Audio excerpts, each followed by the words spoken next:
We're going to have a wonderful time, and tomorrow night we're going to own Melbourne. Yeah, I hope you win then.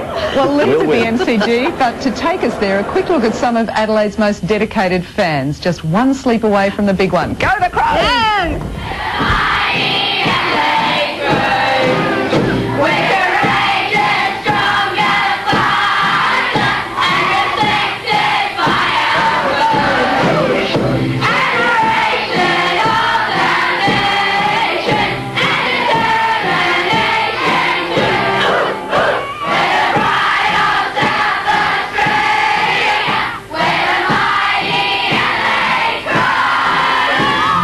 Welcome to a very special edition of Today Tonight, coming to you from the home of the grand final, the mighty MCG. Thank you for joining me.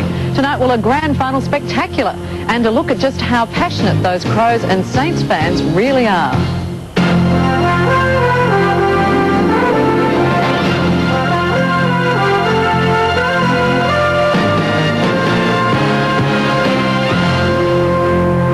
Well, if 7 days is a long time in politics, then 7 years is a lifetime in football. And in about 20 hours' time, the Crows will play the match of their lives. For the Crows, it's been a short but stormy history. Up until a few weeks ago, they'd played in 3 finals and were also up to coach number 3. But whatever the performance, nothing could dim the passion of those die-hard Crows supporters. Tonight, Graham Archer traces the history of the club that the faithful have always believed was bound for glory. It's a long road, and it's hard as hell. If you've ever taken the road to Melbourne in the back of your mum and dad's car, you'll know it seems to take forever. And the potholes get bigger the moment you cross the border. Footy's a bit like that. That's just the start of it. That journey began with the Adelaide Crows in the twilight of 1990. It was an uneasy birth, a kind of caesarean. Well, from the point of view, Graham, that it had to be got together as quickly as possible, certainly. Max Bashir is in a sense the godfather of the club. We hope that the board will be appointed, all other things being equal, at next Tuesday week's board meeting at Football Park, and it will be all go at 100 mile an hour to get things up and going for next season. With Lee Wicker, he created it and has nurtured it along the road to Melbourne. Creating a club was fine, but retaining the players to play for the club was the big issue. Neil Curley was appointed football manager, although back then it wasn't called anything. He and Bob Hammond had to fend off the other clubs while they found themselves a team. We had virtually 4 weeks to really make these appointments and then get the team up, get the team moving. Did you have a Guernsey, a name, No. all that sort of stuff at that stage? No, nothing. Nothing at all. So you were saying, come and play for Adelaide. We don't know what you'll be called, we don't know what you'll look like, and we can't tell you who the coach is. That was virtually it. So the players really had to put a lot of trust in us.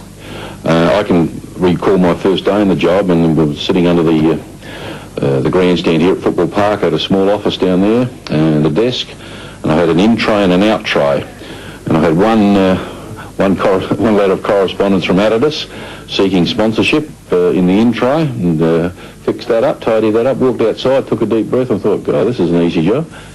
It didn't last long. Current general manager Bill Sanders was the first employee of the club, and on the eve of a grand final, it probably couldn't get any more hectic.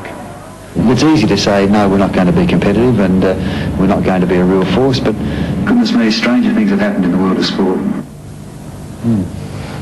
Interesting that the mentality at the time was that we wouldn't be competitive and we wouldn't win that many games, but we've always been competitive, Graham, and that's why I hate the word competitive. And which coach could ever have turned down such a challenge? Who would not have swapped places with Graham Corns? It wasn't until that first trial game against Essendon, that very first trial game, and 42,000 people came along, that we just started to think, hang on, this may be a little bit bigger than we thought. Redbone now, only small but very quick, and he is hit very hard by Romano Negri, and players letting the tensions. They were hungry, for a local team to be in the AFL.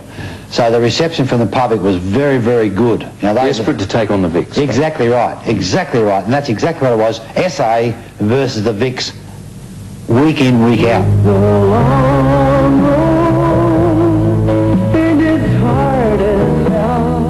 And And by the time of the first game against the reigning premiers Hawthorn, the crowd was ravenous. Captain Chris McDermott remembers that first encounter. McDermott. Oh, down he goes. Oh, there'll be a fight on here. Negri's in quickly. McDermott's hurt. Well, some of it.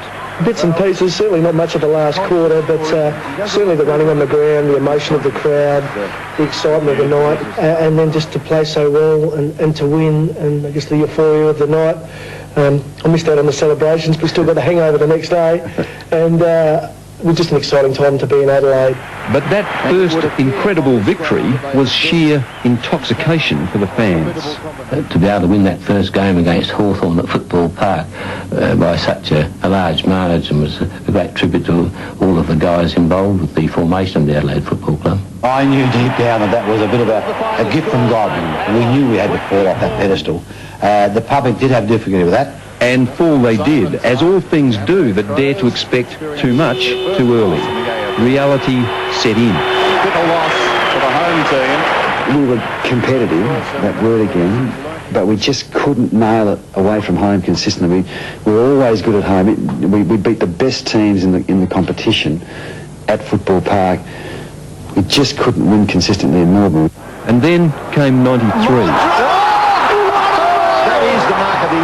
They had a full forward who kicked 129 goals and a team that seemed bound for early glory. And in their first attempt at AFL finals, they've advanced to the second semi.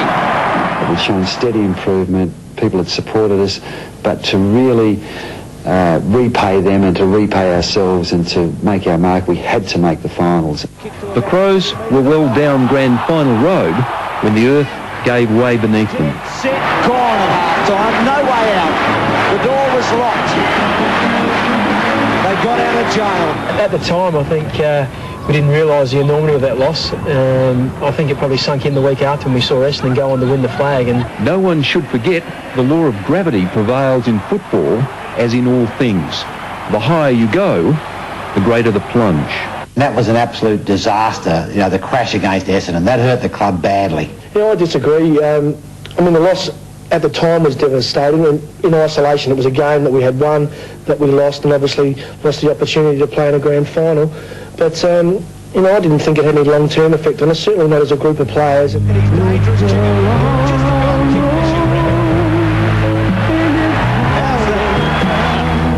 The next few years, however, were bleak ones. There were moments of greatness, but in Robert Shaw the club had a coach who seemed to mirror their own uncertainties. Robert put too many defensive restrictions on the players. Instead of encouraging them to go out and play in good footy, give it a go, enjoy it, Robert put restrictions on them and they just didn't fire.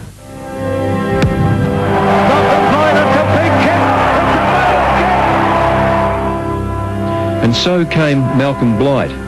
He'd travelled the road to Melbourne alone, and now he was invited back to repave the way. The players had a tremendous amount of respect for Malcolm because of what he's achieved as a player and as a coach, and that was a great appointment. Hey, we all got marks, but it's when you don't cover the footy in front of you that you bloody actually get into trouble. At the toughest level, in the toughest year, they toughed it out. Gets it back again, Costa from the skipper. Kick. No mark. Snap by and he's gone. Well, mate, he's hurt. You win each contest, you win the quarter, you win each quarter, you win the game, so that's probably where we'll be coming from. What's left to do on Saturday afternoon can only be done by one team. But forget the rest, the Crows are there. If they can go the one step further, well, that'd be a football miracle. Coming up next, well, the teams may be yet to battle it out on the field behind me, but it's on for young and old when the supporters show their true colours. Now, sir, surely you don't think that Adelaide is going to take our cup away? We're going to St Kilda, shortly to be known as Adelaide Boulevard.